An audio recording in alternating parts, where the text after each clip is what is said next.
Voiceover on. Kistralkit jumped onto the top of the fern-coated nursery.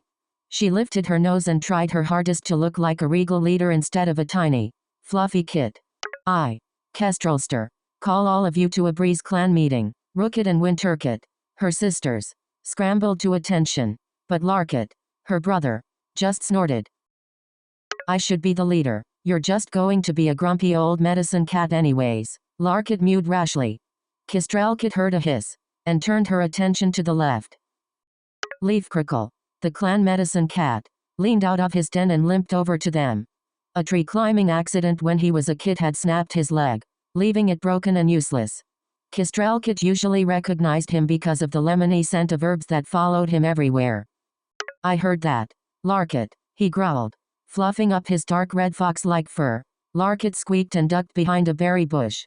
Luckily, Larkit was saved from a cuff on the ears by Briardon, the clan deputy and Leafcrickle's aunt, who smiled and playfully cuffed Leafcrickle's ear instead. Board meet and button. Be kind to them. They are your sister's kids, the dark brown she-cat teased. Fondipal, Kistralkit's mother, had two brothers, Fernshade and Leafcrickle. Briardon's sister, Etchiski, was their mother, but Kistralkit didn't know too much about Briardon's life, only that her littermates were called Etchiski and Acornclaw, and that Etchiski died a hero long ago. And Acornclaw died in the battle that Etchiski helped end. Briardon didn't really have any kids, but she and her mate, Willowbrook, helped raise Rainfur and Frostwind when they were just tiny rogue kids that they found in the woods. So Briardon was a very well-known and well-respected cat in the clans, and that was just one of the many reasons she was the deputy. Leafcrickle grumbled at Briardon's words, but patted away, taking the lemon smell with him. Kistralkit frowned, and licked her orange and white tabby paw. I wish I didn't have to have him as a mentor when I'm an apprentice. A rustling in the bushes startled Kistralkit, and she jumped. Fondipal, her mother, was walking through the bushes with Springlight, a Kittiput called Spring-Turned Warrior, and Frostwind, a blind Tom, each carrying a fat robin. Her mother had left tufts of her soft auburn fur in the bramble bushes behind her, which made the bushes behind her look like an overgrown fox. Kistralkit stifled a giggle.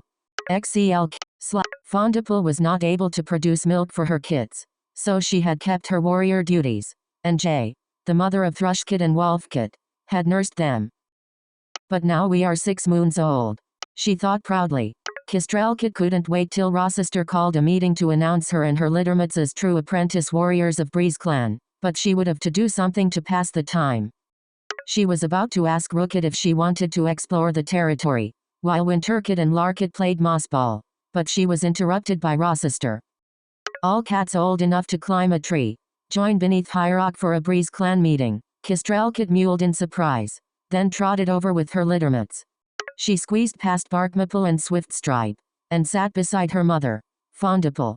Several moments later her 3 littermates joined her. Rochester looked out at the clan, her green gaze searching. It landed on Kistralkit for a moment, and she blushed and licked her chest fur, self-conscious. Noble cats of Breeze clan, we gather here today for one of our most important announcements. The making of new apprentices, Rochester yowled. Winterkit squealed excitedly from beside her, and Larkit bumped her flank playfully. Rochester looked down at the 4 bouncing kits. Kistralkit, Rookit, Larkit, and Winterkit, please step up to High Rock. She mewed. Kistralkit dashed up to the top, trying to be in the front, but Larkit was faster than her and beat her to the top. Winterkit was right after her, and poor Rookit was last. Rochester glanced down at the impatient Larkit.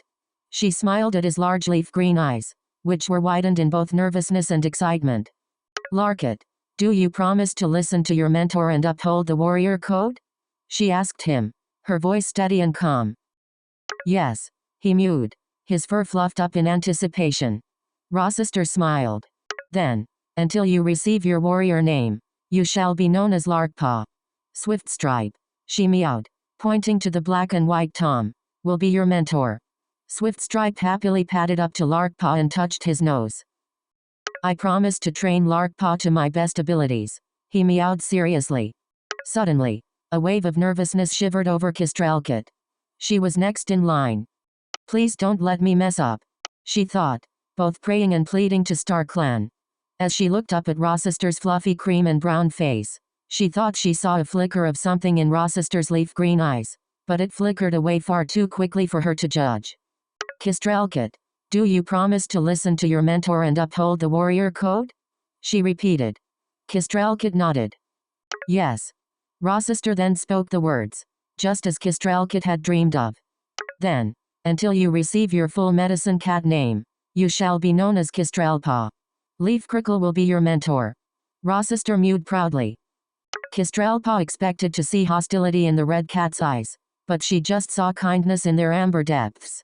He tapped her little soft kitten petal pink nose lightly with his rough pink-gray one. He looked up and nodded to Rochester.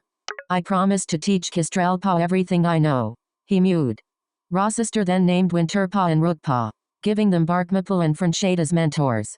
Kistralpaw felt she might burst with happiness. I'm finally an apprentice, she thought, and padded over to the medicine den to start her training. End. Voiceover off.